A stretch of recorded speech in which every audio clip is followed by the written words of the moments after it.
Happiness, and I'm going to be reading my poem, Box Bones. At the end of the hallway, box bones.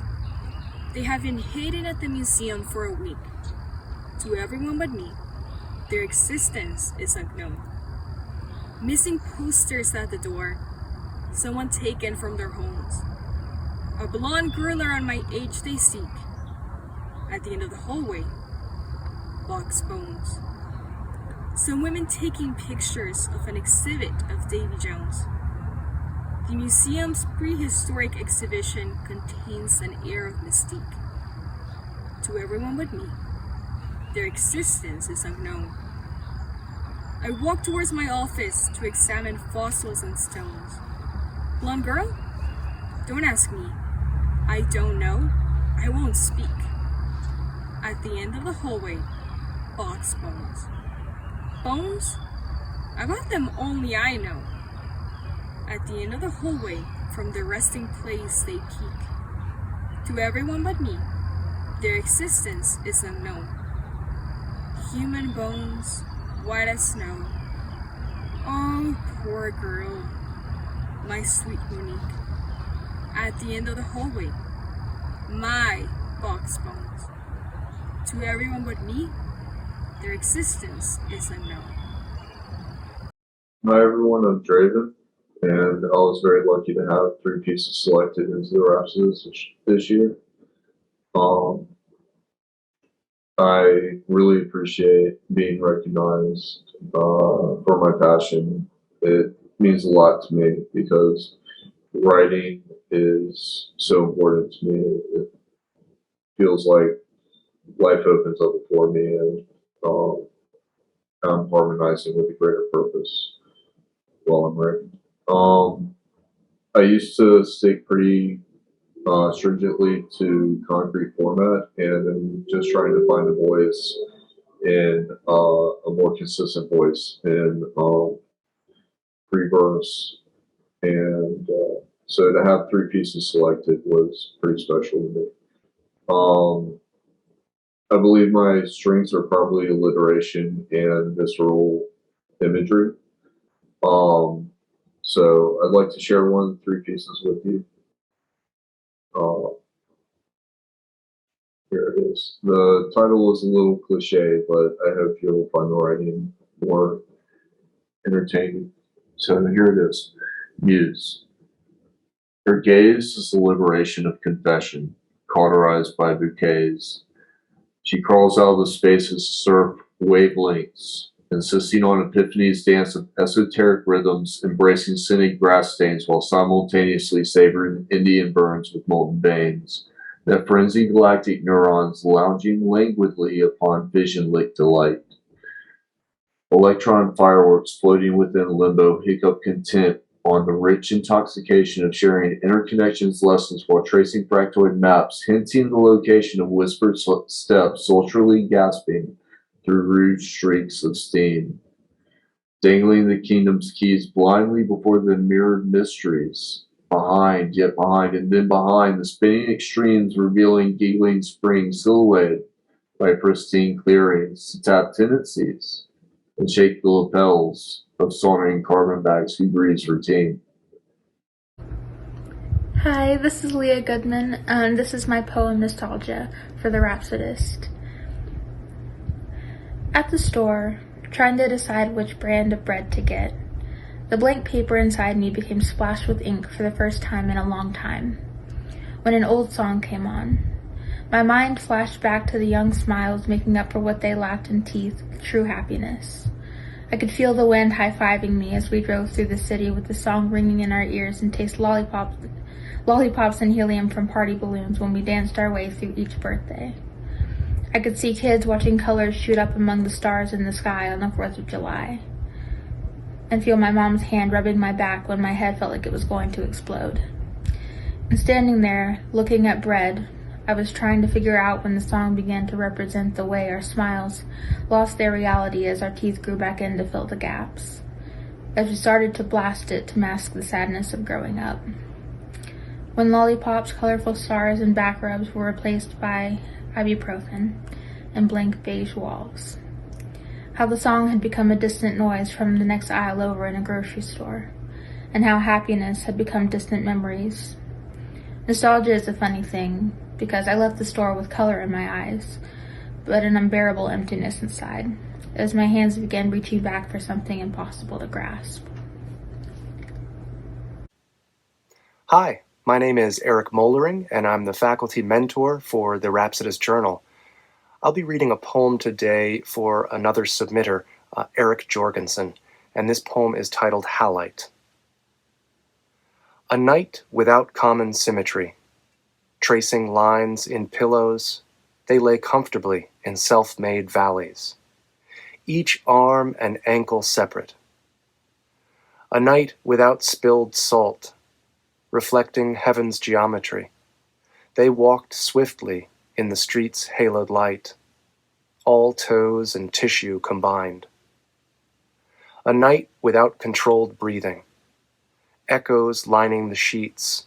They listened softly to thunder's trumpet, every finger and rib alive. A morning without a difference of angles. Lives caught in cotton. They stare silently, framed, both shoulder and shin uneven. This poem is titled Headlights in Winter by Erin Mastandrea. 4K. I saw the snow breathe in this other world of silence, where ghosts travel in animal cloaks, light-footed and careful. I was afraid to step further, afraid the snow would cry out, or the sparrows would rise furiously from their secret places.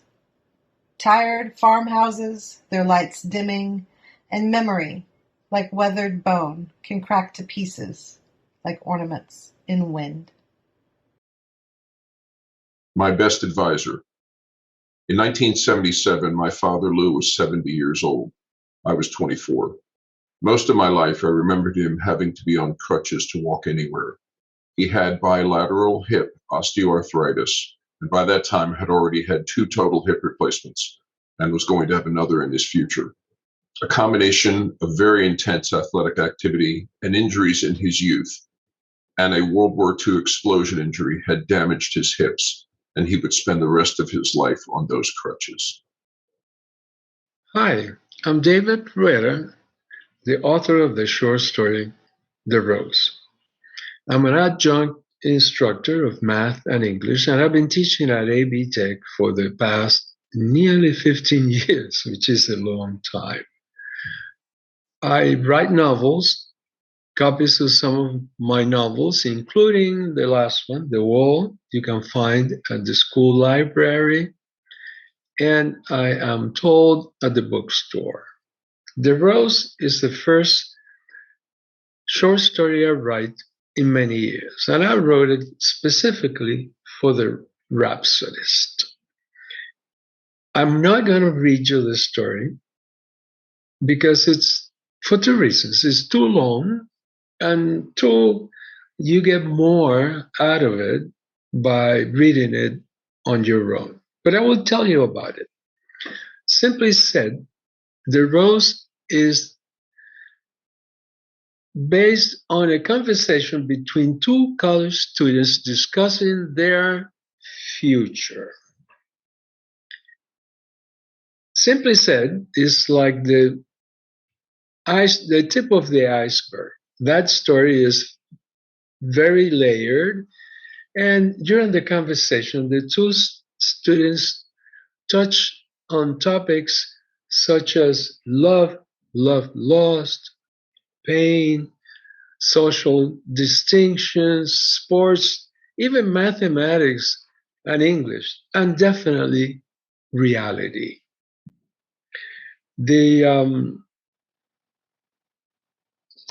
story begins, well, let me tell you a little bit about the tools of the story, so you can appreciate it a little bit more, perhaps. So let me tell you about point of view, character, plot, story structure. The point of view is first person point of view from the perspective of one of the two students who becomes the de facto narrator. And the setting is the student's room, basically, where most of the action takes place. The story structure is a little like mathematics. It's a scaffolding style. Each paragraph will give you a little bit of information and builds on the previous paragraph, and hopefully each of them will give you a little bit of a surprise until as the story progresses, you get all the pieces, and in the end, you have all the pieces together, and the story ends. And the story ends pretty much at the same place where it begins. And it begins with this narrator looking out the window of his room, and he says this: I watched through the window this single rose perched on the bush, admiring the juxtaposition of colors as the light of the waning sun blended with the red of the rose. Hey everybody, this is Mark Puckett, and I teach at AB Tech, have been for the last 8 years. This is my Rhapsodist reading of Star Couplets, my longest poem ever published, actually. And I have a painting also in this upcoming issue of the periodic table, which was a commission in pencil and oil pastel, but that's been sold. I don't have it. It's not in my home anymore, so I can't show it to you. But I thought I'd read a couple lines from Star Couplets. Excerpts. Star Couplets. Famous people are never in poems. I wonder why. In a barn at Breadloaf, I stood by Seamus Haney, his pink face, noble white hair. In Los Angeles at Book Soup around midnight, I sold Robert Downey Jr. a very tall dictionary. Allen Ginsberg bought his own photography books. Johnny Depp got oversized ones with Kate Moss in them. Fabio wanted a magazine called Video Toaster. I said we didn't have it, but later realized we did. Sorry about that, Fabio. Jim Jarmusch, Seal, Tom Waits, regulars. Seal bought poetry. Let's go to Manhattan now, moving out of the 90s. Hung out with Candace Bushnell on the Upper East Side. We sang Queen songs all night. At a New Yorker party in Gramercy Park, Bret Easton Ellis introduced me to Salmon as Stephen King walked by on a cane. Don DeLillo skulked in a corner. David Hockney asked if I had seen Gladiator. Doesn't add up to much time meeting them. I feel bad the famous aren't in more poems. That's why I wrote this one. Life spreads out in your empty sky when your past becomes bigger than your now. There were a few hours, though, with celebrity photographer Patrick McMullen. Andy Warhol gave him his first camera. We rode around Manhattan in a limo to take pics of Kira Sedgwick, Matthew Modine, a pregnant Ione Skye. Then at the Plaza Hotel, Patrick said to me, all this, Mark, means everything. This is my star poem. It will never be a book. Thanks, Rhapsodist, for the support, and I encourage all of my AB Tech students to submit your work, poetry, stories, essays, art. That's a wonderful journal. Bye.